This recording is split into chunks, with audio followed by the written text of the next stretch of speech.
Hi everyone, welcome to Extraordinary Taste. Chicken feet in black bean sauce, among the most popular items on dim sum menus.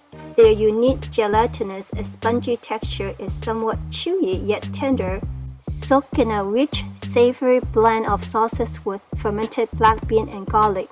This is what makes them so appealing.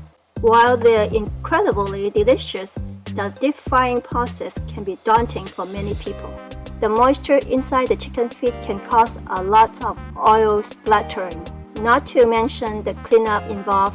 Hot oil can cause burns and injuries, so many people are hesitant to make it at home. Today I will use the baking method instead of deep frying. The process is much easier while the taste of the chicken feet remains the same. Let's get started.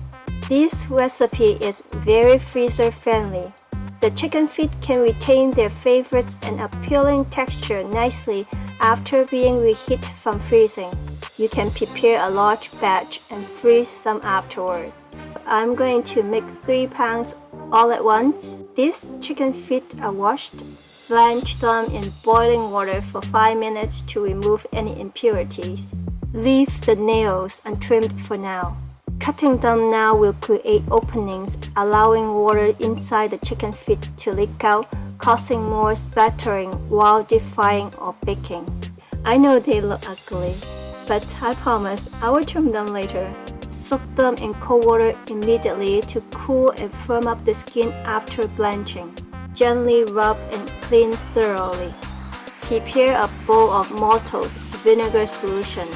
Maltose is a type of sugar commonly derived from barley. If you don't have maltose, I suppose you could use brown sugar. Use approximately 1 tablespoon for every pound of chicken feet. They're very sticky. Add 1 cup of water and dissolve it slowly over low heat. Once dissolved, turn off the heat. Add 3 tablespoons of white vinegars for 3 pounds of chicken feet. It's the same amount as maltose, 1 tablespoon for each pound of chicken feet. Then add enough cold water to cover the chicken feet. Soak the chicken feet in the solution for about 15 minutes. This helps develop a richer and more even brownish color during deep frying or baking.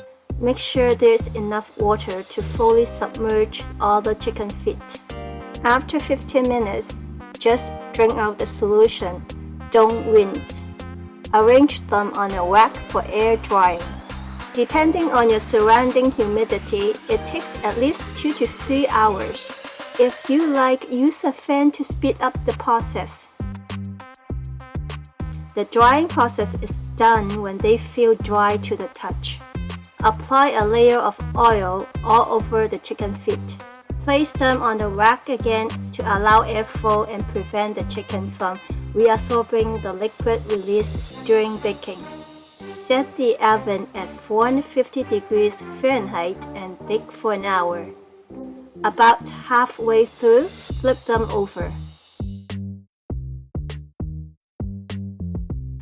Put them back in the oven and continue baking for another 30 minutes. When done, the chicken feet should have a crispy golden brown color.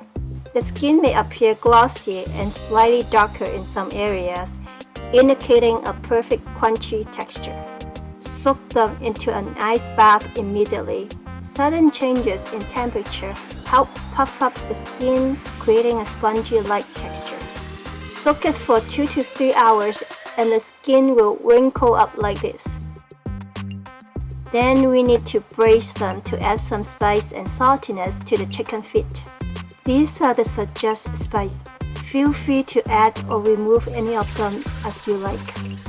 Pour the soaking water along with the chicken feet into a pot. Add the spices and pour in the wine. Add 1 teaspoon of salt, 2 tablespoons of soy sauce. Try not to use dark soy sauce as it will make the chicken feet look very dark. Bring it to a boil. Then set the heat to low and let it simmer for about an hour. The chicken feet should be tender and puff up after simmering for an hour. Let it cool naturally and soak overnight. Chicken feet release collagen and gelatin as they cook. It's normal for them to solidify after cooling. Reheat the pot on a stove. As it warms, the gelatin will begin to dissolve, making it easier to separate them. There's no need to reboil as it would be too hot to handle. Since the chicken feet are now tender and soft, we can easily snap off their nails. At this stage, the chicken feet have very little taste. All the earlier steps were to get the chicken feet ready to take in the sauces we're adding now. Adjust the type of sauces to your own preferences. Here's how to prepare the sauce. We start off by making the slurry. In a 1-to-1 ratio, add 3 tablespoons of soup used to braise the chicken feet to 3 tablespoons of cornstarch. Heat up a pan with 1 tablespoon of oil. Sauté 2 tablespoons of fermented black beans and 1 tablespoon of minced garlic. Add some chili peppers. Sauté until fragrant. Then set the heat to the lowest. Add 1 tablespoon of sriracha sauce, 1 tablespoon of oyster sauce, 1 tablespoon of soy sauce, 1 tablespoon of hoisin sauce, 1 tablespoon of sugar, half a teaspoon of black pepper, quarter teaspoon of salt, 1 teaspoon of paprika. Add the slurry. Mix well and turn off the heat. Adding heat to the cornstarch slurry will make it solidify. Evenly coat the chicken feet with the mixed sauce. Arrange them nicely on a plate. Then pour in the rest of the sauce. Bring a pot of water to a boil. Steam the chicken feet over high heat for 15 minutes. Though it does take a bit of time, making chicken feet at home isn't as daunting when using the baking method instead of deep frying.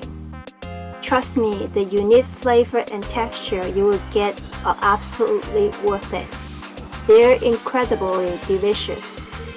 Hope you liked this recipe. Thank you for watching. I will see you next time.